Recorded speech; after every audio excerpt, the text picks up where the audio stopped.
வாழ்க வையகம், வாழ்க வையகம், வாழ்க வளமுடன். குரு வாழ்க, குருவே துணை. அனைவருக்கும் வணக்கம். என்னுடைய பேர் பாரதி. நான் கோவையில் நரசிபுரம் வெள்ளிங்கிரி மலைப்பகுதியில் இருக்கிற ஒரு கிராமத்திலேருந்து வரேன். நான் பெங்களூரில் சாஃப்ட்வேர் இன்ஜினியராக ஒர்க் பண்ணுறேன். கொரோனாக்கு அப்புறம் வீட்டிலேருந்து ஒர்க் பண்ணுற அந்த வாய்ப்பு கிடச்சிது. ஸோ 2 ஆண்டுகளாக நான் இங்கேருந்து தான் ஒர்க் பண்ணிகிட்ருக்கேன். இந்த பயிற்சி வகுப்பு வந்து எனக்கு இது 2ஆம் முறை. இந்த முறை நான் ஏன் வந்தேன் அப்படின்னா, என்னுடைய நண்பர் திருப்பூர்லேருந்து நாகசுந்தர் அப்படிங்கிறவரை அறிமுகப்படுத்துறதுக்காக இந்த வகுப்பில் எனக்கு ஒரு வாய்ப்பாக இதை நான் ஏற்படுத்திக்கிட்டு இந்த வகுப்பில் நான் கலந்துருக்கேன். பட் இதனுடைய ஆரம்பம் என்ன அப்படின்னு பார்த்தீங்கன்னா, மனவளக்கலை அப்படிங்கிறது என்னுடைய வாழ்வியில் வந்து பல வருஷம் ஆயிடுச்சு. கிட்டத்தட்ட ஒரு 10 வருஷம் ஆயிடுச்சு. ஸோ இந்த மனவளக்கலை என்னுடைய வாழ்க்கையில் வந்தது வந்து 2 நிலையில், 2 காரணங்களால. ஒன்று வந்து சூழ்நிலை, இன்னொன்று வந்து தேடல். சூழ்நிலைன்னு பார்த்தீங்கன்னா, எனக்கு வந்து 2 விதமான சூழ்நிலைகள் வந்து என்னை ஒரு நிர்பந்தப்பட்ட வாழ்க்கைக்குள்ளே தள்ளுச்சு. ஒன்று வந்து என்னுடைய அலுவலக ஆஃபீஸ் என்வரான்மெண்ட் அண்டு அந்த சூழ்நிலை, அதுக்கப்புறம் என்னோடய ஃபேமிலி. ஸோ நல்லா தான் போயிட்டு இருந்துச்சு, எந்த ஒரு பிரச்சனையும் இல்லாமல்.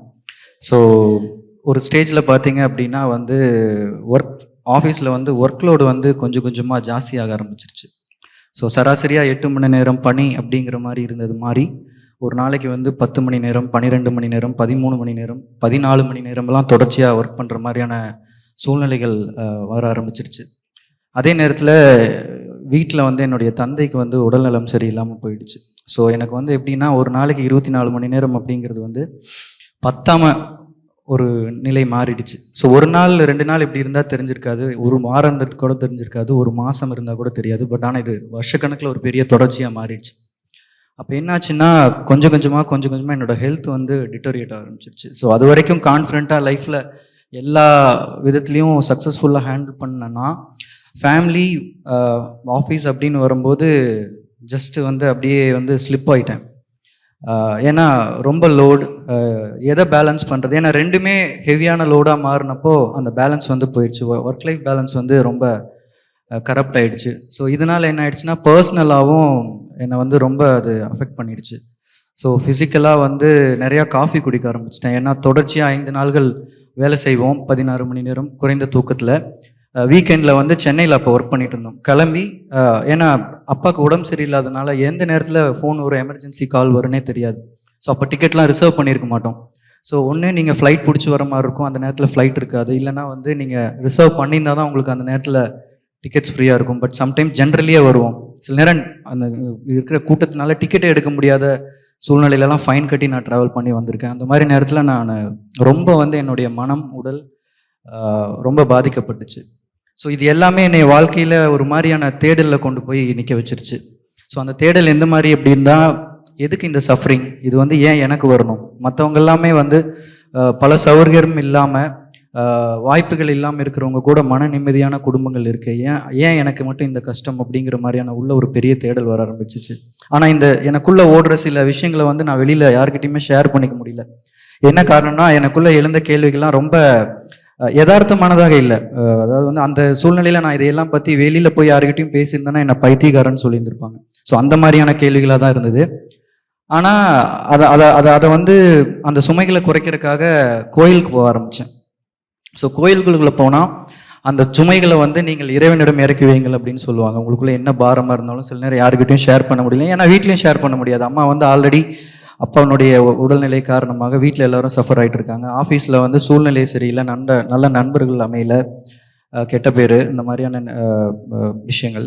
ஸோ கம்பெனிக்கு யாருமே இல்லை, ஆறுதல் சொல்ல யாருமே இல்லை. ஸோ சுயமாக ஆறுதல் தேட ஆரம்பித்தப்போ நிறையா கெட்ட பழக்கங்கள், போயிடலாமாங்கிற அந்த உணர்வுகள் வரும். ஏன்னா அவங்களுக்கு மனம், உடல் சோர்ந்து போகும்போது, தூண்டு போகும்போது, நீங்கள் வெளி உலகத்தில் கடந்து வர உங்கள் ஆஃபீஸ்லேருந்து நீங்கள் வீட்டுக்கு வரக்குள்ள உங்களை சுண்டி இழுக்கிறதுக்கு உங்கள் மனதை வந்து 1000 கேளிக்கை விஷயங்களும் தான் உங்களை வந்து அதிகமாக இருக்குது.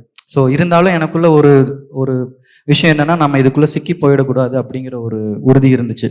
ஸோ அதனாலே என்னமோ தடுக்கி போய் ஒரு கோயிலில் விழுந்தேன். ஸோ அப்போ என்னுடைய பாரங்களெல்லாம் அங்கே வந்து கண்ணீர்களாக தான் வெளிப்பட்டது. இன்னது எனக்கு பிரச்சனைன்னு சொல்ல தெரியல, இன்னது தான் எனக்கு வேணும்னு கேட்க தெரியல. கொஞ்ச நேரம் போய் அப்படியே சாமி கும்பிட்டுட்டு கொஞ்சம் மனது வந்து ஆறுதலாக இருக்கும். பட் இருந்தாலும் அது கம்ப்ளீட் சொல்யூஷனாக எனக்கு தெரியல. அப்போ நான் என்ன பண்ணுவேன்னா, அந்த கோயில்லேயே அதிக நேரம் ஸ்பெண்ட் பண்ணும்போது அங்கே இருக்கிற சில மந்திரங்கள்லாம் அங்கே எழுதி வச்சுருப்பாங்க. ஸோ அதையெல்லாம் அதிக நேரம் உட்காந்து பார்த்துட்டே இருப்பேன். ஆனாலும் அந்த மந்திரங்கள் எல்லாம் படித்து பார்க்கும்போது பல வருஷத்துக்கு முன்னாடியே நிறையா நம்ம இன்னைக்கு இருக்கிற ஃபேஸ் பண்ணக்கூடிய ப்ராப்ளத்தை வந்து அதில் பேசியிருக்காங்க, அதுக்கு தீர்வாகவும் சொல்லி வச்சுருக்காங்க அப்படிங்கிறதெல்லாம் புரிஞ்சுது. ஆனால் என்ன ஒரு பெரிய சேலஞ்சிங் ஃபேக்டராக இருந்துச்சுன்னா டைம் லிமிடேஷன்ஸ். நம்ம இன்றைக்கி இருக்கிற காலகட்டத்தில் வந்து ஃபாஸ்ட் ஃபேஸ் லைஃப்பில் அவங்க வந்து கொடுத்துருக்கிற தீர்வுகள் அப்ளிகபிளாக இல்லை. ஸோ ஃபார் எக்ஸாம்பிள், உங்களுக்கு ஒரு பிரச்சனை வந்தால் சாமியை வேண்டி ஒரு மந்திரத்தை 36 முறை டெய்லியும் சொல்லுங்கள் அப்படின்னு சொல்லுவாங்க. ஆனால் நம்ம காலையில் எழுந்திரிச்சு 36 முறை அதை சொல்லி 1,08,000 தடவை ஒரு மந்திரத்தை சொல்லுங்கள், இந்த பிரச்சனை சரியாயிரும் அப்படிங்கிற மாதிரிலாம் சில பரிகாரங்கள் வந்து சொன்னாங்க. சில அதையெல்லாம் வந்து நீங்கள் ஒரு பூஜையெல்லாம் செய்யணும் அப்படின்லாம் சொல்லி பரிகாரங்கள் சொன்னாங்க. பட் அது எதுவுமே ஏற்புடையதா இல்லையே. நம்ம இருக்கிற அந்த ஆஃபீஸ் இன்னைக்கு இருக்கிற காலகட்டத்தில் அதுக்கு அந்த நேரத்தில் போகணும் அப்படிங்கிற மாதிரிலாம் இருந்துச்சு. அது எதுவுமே பண்ண முடியல. அதுக்கு வந்து தீர்வு இருந்திருக்கலாம், பட் அது இன்னைக்கு காலகட்டத்தில் ஆப்டாக தெரியல. அப்போ என்ன ஆரம்பிச்சிருச்சு, இந்த பிரச்சனை ஜாஸ்தியாகி ஒரு பாயிண்ட் ஆஃப் டைமில் ஹாஸ்பிட்டலுக்கு போகிற மாதிரி ஆயிடுச்சு. ஸோ நிறையா டாக்டர்ஸ், ட்ரீட்மெண்ட்ஸ், ஏன்னா தூக்கமே இருக்காது. So insomnia. ஸோ அப்படி இருக்கும்போது அந்த மாதிரி அலோபதி மெடிசின்ஸ் எல்லாம் எடுக்கும்போது ஒரு பிரச்சனை சால்வ் ஆச்சு, ஆனால் இன்னொரு பிரச்சனை வந்து வர ஆரம்பிச்சிருச்சு. அந்த மாதிரியான ஒரு தீர்வுகளாக தான் இருந்துச்சு உடல் சார்ந்து. அப்புறம் நிறையா ஜிம்முக்கு போங்க, உங்கள் ஃபிசிக்கல் ஃபிட்னஸை வந்து இன்க்ரீஸ் பண்ணிக்கலாம் அப்படின்னு சொன்னாங்க. நிறையா ஜிம், நிறையா மேலை கலாச்சாரங்கள், நாட்டு கலாச்சாரங்கள் இருந்து இங்கே அறிமுகப்படுத்தப்பட்ட சில பயிற்சி முறைகள், மனம் ரீதியான சில ட்ரைனிங்ஸ்க்கெல்லாம் அது கூட நான் போய் அட்டன் பண்ணேன். பட் எதுவுமே வந்து ஒரு நிறைவான தீர்வாக அமையவே இல்லை. ஏன்னா பிரச்சனை தீர்ந்தாதானே நீங்கள் வந்து அந்த சொல்யூஷனை வந்து 100% ஏற்றுக்கொள்ள முடியும். நல்லா ஃபேன்சியாக இருந்துச்சு, it is all attractive but not productive அப்படின்னு தான் சொல்ல முடியும். தீர்வு அமையல, அட்ராக்டிவாக தான் இருக்குது. ஸோ அப்போ தான் புரிஞ்சுது, நம்ம வந்து வெறும் விளம்பரத்தினால் ஈர்க்கப்பட்டு இருக்கிறோம், இங்கே தீர்வு இல்லை என்பது புரிய வந்தது. அப்போ என்ன ஆயிடுச்சுன்னா, அந்த தேடல் வந்து இன்னும் அது எதுவுமே தீர்வு அமையாதனால நான் எனக்குள்ளேயே வேற மற்ற சோர்சஸ் என்ன அப்படின்னு சொல்லி ஆராய்ச்சி பண்ணி நிறையா புக்ஸ் எல்லாம் படிக்க ஆரம்பித்தேன். ஸோ அப்போ வந்து நிறையா மேலை நாட்டில் இருந்து ஆத்தர்கள் எழுதின புக்ஸ் எல்லாமே படித்தேன். அப்புறம்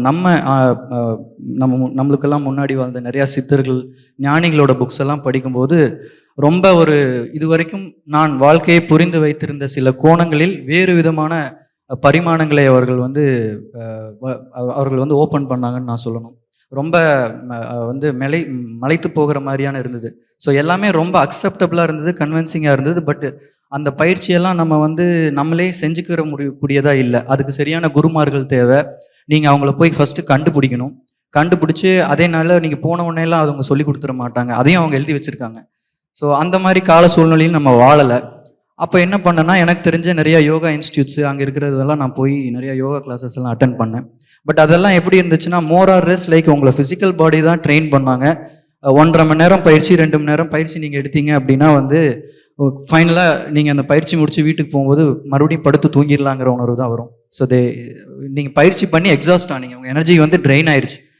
எந்த பயிற்சியுமே உங்களை மறுபடியும் எனர்ஜியை பூஸ்ட் பண்ணல. ஸோ அந்த தேடல்களும் ஒரு நிறைவேறாத ஆசையாகவே தான் முடிஞ்சுது. ஸோ அப்படி ஒரு நிலையில் இருக்கும்போது தான் குண்டலினி யோகம் பற்றி ஒரு புக் படித்தேன். ஸோ அது வந்து ரொம்ப வந்து இதுவரைக்கும் நம்ம புரிந்து வைத்திருந்த மனம், உடல், உயிர் சார்ந்த எல்லா விஷயங்களையும் வேறு கோணத்தில் உங்களை வந்து உணர்த்துவதாக இருந்தது. அப்போது குண்டலினி யோகம் அப்படின்னு சொல்லி அந்த புக்கை படிக்க எனக்கு வந்து ஒரு விஷயம் கனெக்ட் ஆக ஆரம்பிச்சுது. எப்படின்னா, நாங்கள் ஸ்கூல் படிக்கும்போது எங்களுக்கு வந்து காயகல்ப பயிற்சி ஸ்கூலில் வந்து சொல்லி கொடுத்தாங்க. அப்போ எங்களுக்கு வந்து காயகல்பம் அவங்க கொடுத்த எந்த விளக்கங்களுமே புரிஞ்சுக்கிற தன்மையில் இல்லை. Because we are under pressure. அந்த ஸ்கூல்லையுமே எப்படின்னா, எங்களை வந்து பிடி பீரியட் கிடையாது, கேம்ஸ் கிடையாது. +1 +2 வந்து சும்மா படிக்கணும் மட்டும்தான் ப்ரெஷர் பண்ணிட்டு இருந்தாங்க. பட் லக்கிலி எங்களுக்கு வந்து காயகல்ப பயிற்சி மட்டும் அதுக்கு மட்டும் நேரம் கொடுத்தாங்க. தெரிஞ்சோ தெரியாமலையோ அதனுடைய பெனிஃபிட்ஸை உணராமே பட் நாங்கள் செஞ்சோம். பட் இப்போ தான் என்னால் வந்து ஓகே, நம்ம ஸ்கூல் டேஸில் வந்து இந்த கான்செப்ட் எல்லாமே ஒருத்தவங்க வந்து பேசினாங்களே, இதெல்லாம் சொன்னாங்களே அப்படின்னு சொல்லி அப்போ தான் வந்து ஐ ஜஸ்ட் ரிமெம்பர்ட் ஆல். அப்போ தான் புரிஞ்சுது, அப்போது இது எல்லாமே வந்து நம்ம இந்த குண்டலினி யோகத்தை கற்றுக்கணும் அப்படின்னா இந்த புக்கில் என்ன போட்டிருக்கு, நம்ம சித்தர்கள், ஞானிகள் இப்படி ஒரு பட்டவங்க இந்த காலத்தில் இருப்பாங்களானே கேள்விக்கு இருந்த விஷயத்த வேதாத்ரி ஐயா வந்து நம்மளுக்கு வந்து முதலியே சொல்லி கொடுத்துட்டாரு அப்படிங்கிறதெல்லாம் புரிஞ்சு எதையுமே யோசிக்கல. பூனேலேருந்து டிக்கெட் புக் பண்ணி கிளம்பி வந்துட்டேன் நான் வந்து ஃபவுண்டேஷன் கோர்ஸ்க்கு. So that's it. அதுக்கப்புறம் நடந்தது எல்லாமே எல்லாமே எப்படி சொல்லணும் அப்படின்னா வந்து உங்களோட ஒரு 20 வருஷம் நீங்கள் உழைச்சி நீங்கள் லைஃப்பில் என்னென்னலாம் அச்சீவ் பண்ணியிருப்பீங்களோ அது எல்லாமே எனக்கு வந்து 10 வருஷத்தில் நடக்க ஆரம்பிச்சிருச்சு. ஃபார் எக்ஸாம்பிள் ஃபவுண்டேஷன் கோர்ஸ் முடிச்சுட்டு அது மேலே ஒரு நம்பிக்கை வந்தது. ஏன்னா நிறையா தேடிட்டோம். ஸோ அது எல்லா உண்மையும் புரிஞ்சிட்டோம். பட் இதை தான் ரொம்ப சிம்பிளிஃபைடாக கொடுத்துருக்காங்க. இன்றைய காலகட்டத்துக்கு இன்றைய வாழ்க்கை சூழ்நிலைக்கு ப்ராக்டிஸ் பண்ணக்கூடியதாக அந்த டைம்குள்ளே பண்ணக்கூடியதாக இருந்துச்சு. ஸோ எல்லாத்தையுமே தொடர்ந்து ப்ராக்டிஸ் பண்ணும்போது இன்ட்ரோஸ்பெக்ஷன் வரணுங்கிற அந்த தாகம் இருந்துச்சு. அப்போ வந்து தொடர்ச்சியான கோர்ஸ் இல்லை நான் வரும்போது. ஸோ விடாமல் வந்து இன்ட்ரோஸ்பெக்ஷன் 1 பண்ணேன், 2 பண்ணேன், 3 பண்ணேன். So that's it. என்னோட லைஃப்பில் வந்து கியர் ஷிஃப்டிங் நடக்க ஆரம்பிச்சிது. 20 கிலோமீட்டர் போயிட்டு இருந்தவங்க வந்து நான் 2nd gear, 3rd gear, 4th கியர்னு போக ஆரம்பிச்சு. ஒரு ஸ்டேஜில் பார்த்தா என்னை சுற்றி இருக்கிறவங்களாம் எல்லாருமே பார்த்து எப்படி உன்னால் இது சாத்தியம், இன்னும் உன்னுடைய வளர்ச்சி எப்படி இந்த சாத்தியம், உடல் ரீதியாக மனம் ரீதியாக வாழ்க்கையில் எனக்கு அமைந்த சில ஆஃபீஸில் கிடைக்கிற அந்த ப்ரொமோஷன்ஸ் ஆகட்டும், முன்னேற்றங்களாகட்டும், வீடு, இந்த மாதிரி எல்லா விஷயத்தையும் நான் வந்து ரொம்ப பேலன்ஸ் பண்ணி கொண்டு போன விஷயங்கள் எல்லாத்தையுமே மலைக்கத்தக்கதாக இருந்தது. ஸோ அதுக்கு வந்து முக்கியமான காரணம் இந்த பயிற்சியை நான் விடாமல் செஞ்சது, தொடர்ந்து செஞ்சது தான். ஸோ உங்கள் எல்லாத்தையும் நான் என்ன வேண்டி கேட்டுக்கிறேன் அப்படின்னா, ஆரம்பம் ரொம்ப கடுமையாக இருக்கும். அதே நேரத்தில் விட்டுறாதீங்க. தொடர்ந்து இந்த பயிற்சியை செஞ்சுக்கிட்டே அடுத்தடுத்த நிலைமைக்கு வாங்க. கண்டிப்பாக உங்கள் வாழ்க்கையில் எந்த மாதிரியான பிரச்சனைகள் இருந்தாலும் அதுக்குரிய தீர்வாக இந்த ஐயா கொடுத்துருக்கிற இந்த மனவளக்கலை பயிற்சி அமையுங்கிறதுல நான் எந்த மாற்றமும் இல்லை. அதுக்கு நானே ப்ரூஃப். இந்த செஷனை பற்றி சொல்லிடுறேன் நிறைவாக.